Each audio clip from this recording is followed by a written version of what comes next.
Strauber, who's here, and he is running for House District 52. Tell them all about what you got on the table. So here's, you guys should have, I call this my, my book, okay? So I think it's very important that we leave you guys with a lot of information. So every one of you should have this newsletter. Most of you should have been mailed this newsletter as well. So I am running for House District 52. By the way, we do have a big article in here about Hutto and all of the growth that's going on in Hutto. And I want you to know everyone has a yard sign, okay? I have given every one of you guys a yard sign. Very quickly, number one, I want to kind of warn you guys in advance that there is going to be a pop quiz in about 2 minutes, okay? The good news is y'all aren't taking the test, I'm going to take the test, okay? So I want you guys to be thinking about some questions that you have for me as it relates to House District 52, politics in general, okay? Really the question that I like to ask everyone is, what is it that keeps you up at night? So in about 2 minutes, we're going to do a pop quiz, and that's what I want you to ask me, and I'm going to be the one taking the test. As I've gone around and I've talked to people and thought about this race, it's come down to 3 things that keep me up at night. Our freedom is under assault.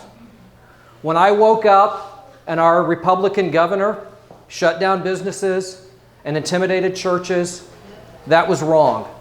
I have a young daughter. She's 21 years old. She was the youngest franchise owner of Camp Gladiator. Any Camp Gladiator people here? Whoop, whoop. There we go. She was the youngest Camp Gladiator trainer. Overnight, her business was essentially declared illegal. Our freedoms are under assault. Our security is, we are clearly not secure. And obviously we know what that means with the border. We know what that means with the immigration. It has ramifications all the way up here in HD 52 in Williamson County and every place else.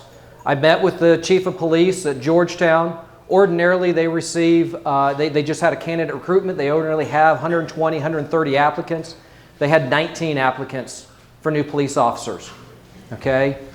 Our security is at risk. And the third thing is our prosperity is under assault or being stolen from us. And that's in 2 ways. We could talk about taxes, and to some extent there's a little bit of boring about taxes, but is anyone happy with our taxes right now? Okay? The second thing is the prosperity of our children is under assault.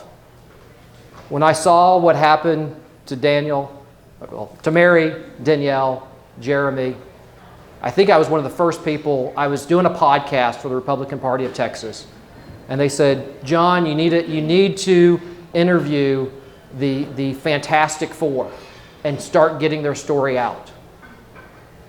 It's an absolute travesty what's going on. It's making national news, okay?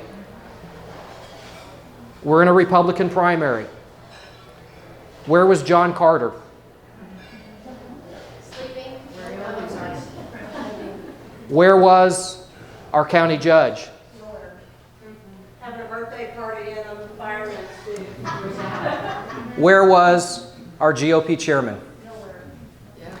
You know, we talk about keep Williamson County red. We don't need to keep Williamson County red. Moved here in 1976. My sister graduated from Round Rock High. I graduated from Westwood. I'm old enough to remember when Williamson County was a conservative county.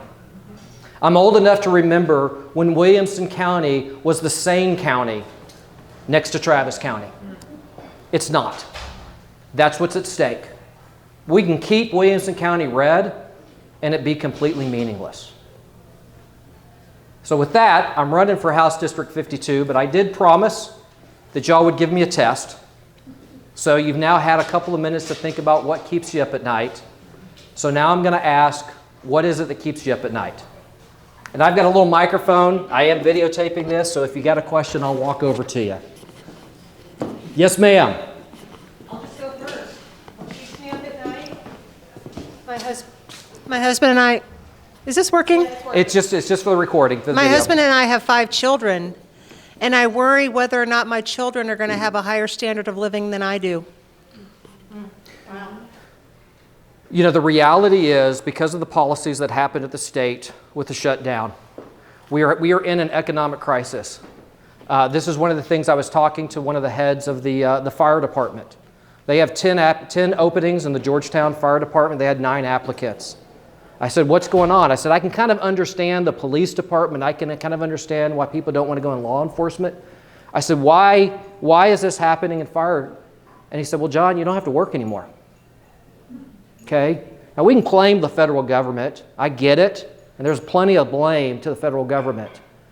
But there was also a leader that shut down the state. Right. And unfortunately, there were not enough leaders in the House to basically make the public demands to say this is wrong.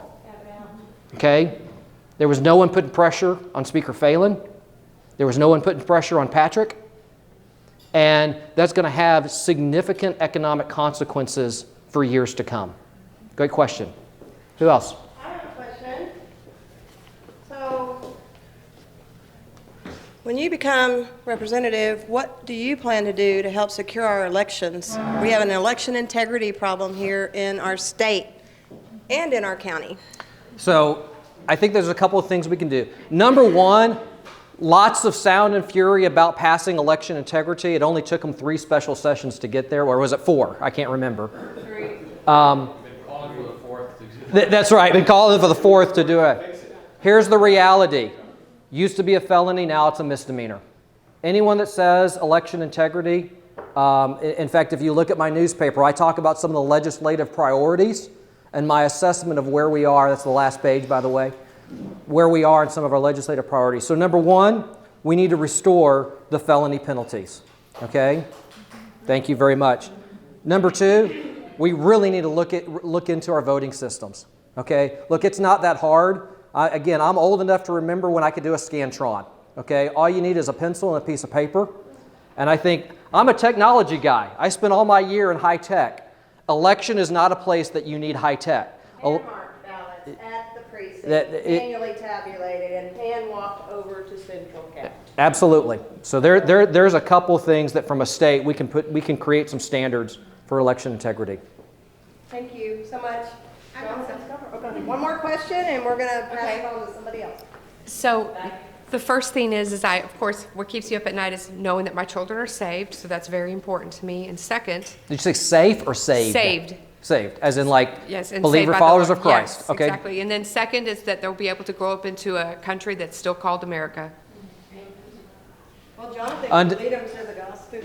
And I'd like to know just a little bit more about your background, just even a quick summary. Let me go. Unfortunately, your kids will probably be in a nation called America.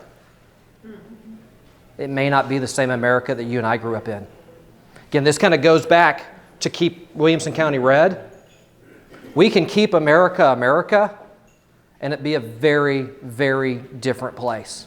I have 7 kids, so by way of background, moved here in 1976, grew up in Andersonville, went to high school at Westwood, did a little brief stint in the Air Force, married my college sweetheart. We've been married for 28 years. We have 7 kids. We homeschool all 7 of them. 3 of them have graduated, and we've got 4 that are still in the homeschooling process. Spent about 20 years in technology with Dell. Left. Dell? Are you Dell? Who Dells? Dell. There we go.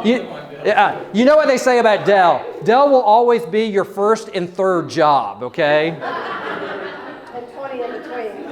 Exactly. Left Dell about 5 or 6 years ago. Took a severance package, and about 4 or 5 years ago started a healthcare technology company.